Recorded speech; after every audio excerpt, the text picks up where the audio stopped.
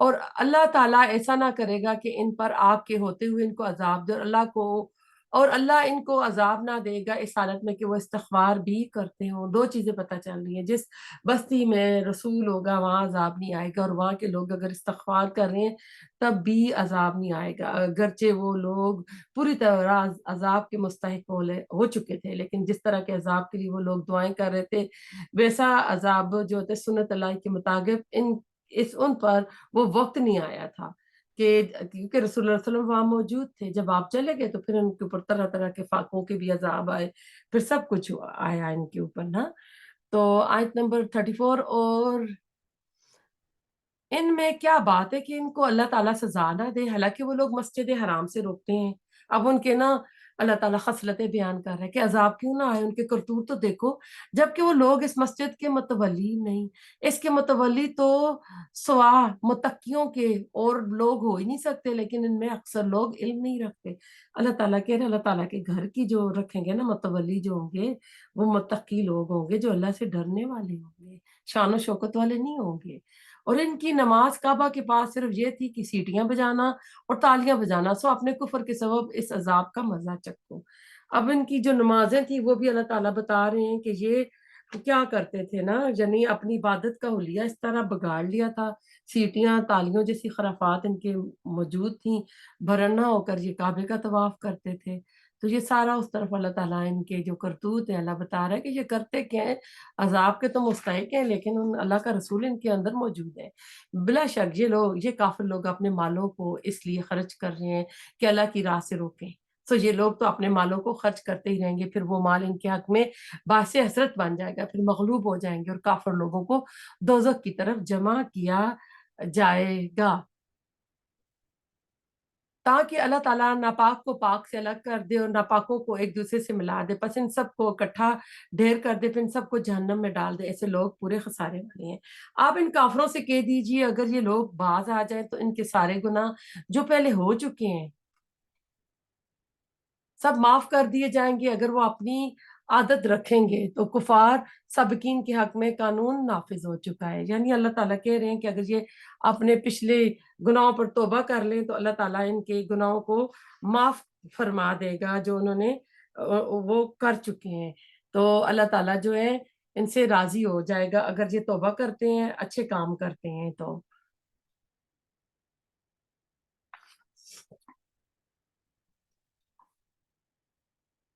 تو اگر وہ روگردانی کریں،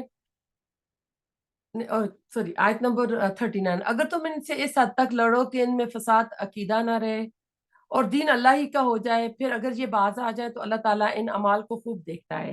اور اگر روگردانی کریں یعنی منہ پھیریں، نہ اعراض برتیں، نہ کریں یہ کام، تو یقین رکھیں اللہ تعالیٰ تمہارا کارساز ہے، وہ بہت اچھا کارساز ہے اور بہت ہی اچھا مددگار ہے۔ تو اب ایسا ہے کہ یہ والا جو حکم ہے پہلے سورۃ بقرہ میں بھی گزر چکا ہے۔ اللہ تعالیٰ کہہ رہے اگر وہ باز آ جائیں جو کام کر رہے تو اللہ تعالیٰ ان کو دیکھ رہے، اگر وہ روگردانی کریں گے یعنی یہ مسلمانوں تم یہ جان لو کہ اللہ تعالیٰ تمہارا مولا ہے، تمہارا حمایتی ہے، تمہارا مددگار ہے، اور جس کو اللہ مل جائے نا اس کو پھر کسی اور کی ضرورت نہیں ہوتی۔ تو اللہ تعالیٰ ہمارا بھی مددگار بنے، اللہ تعالیٰ غیب کے پردوں میں سب کی مدد کرے، سب کی مشکلات کو آسان کرے، دین کے راستے پہ اللہ چلنا ہمارا آسان کرے۔ اللہ تعالیٰ قرآن کے ساتھ ہمارا رشتہ جو ہے مضبوط رکھے، یہ رشتہ جو ہے ہمارا جو ہے مہد سے لاہ تک ہو، ہماری قبروں کو روشن کرے۔ اس قرآن کے ذریعے اللہ تعالیٰ ہماری قبروں کی وحشتوں کو دور کرنا، ہماری قبروں کو روشن کرنا، اس کو ہمارا ساتھی بنانا غم میں دکھ میں، یہ ہمارے اللہ تعالیٰ تمام پریشانیاں یہ ہمارا دور کرے، ایک ٹارچ کا کام کرے ہماری زندگیوں میں۔ اللہ تعالیٰ یہ قیامت کے دن ہمارے حق میں گواہی دے، ہمارے خلاف گواہی نہ دے، یہ ہماری جنتوں میں پہنچا کر آئے۔ یا اللہ تعالیٰ جو ہم پڑھتے ہیں اس کے اوپر عمل کرنے والا بنانا، یا اللہ تعالیٰ تو ہم سے راضی ہونا، یا اللہ تعالیٰ جو ہم سے کوتاہیاں ہوئی ہیں، غلطیاں ہوئی ہیں، اللہ تعالیٰ ہمیں معاف فرما دینا، یا اللہ تعالیٰ ہم سے تو وہ کام کرا جس سے تو راضی ہو جائے۔ اللہ تیری ہم مخلوق کی محبت، ان کی ہمدردی، ان کی کیئر کرنا ہمارے دل میں ڈالا، میں اپنی خواہشات جو ہے نا ان کو دبانے کی توفیق عطا فرما کہ ہم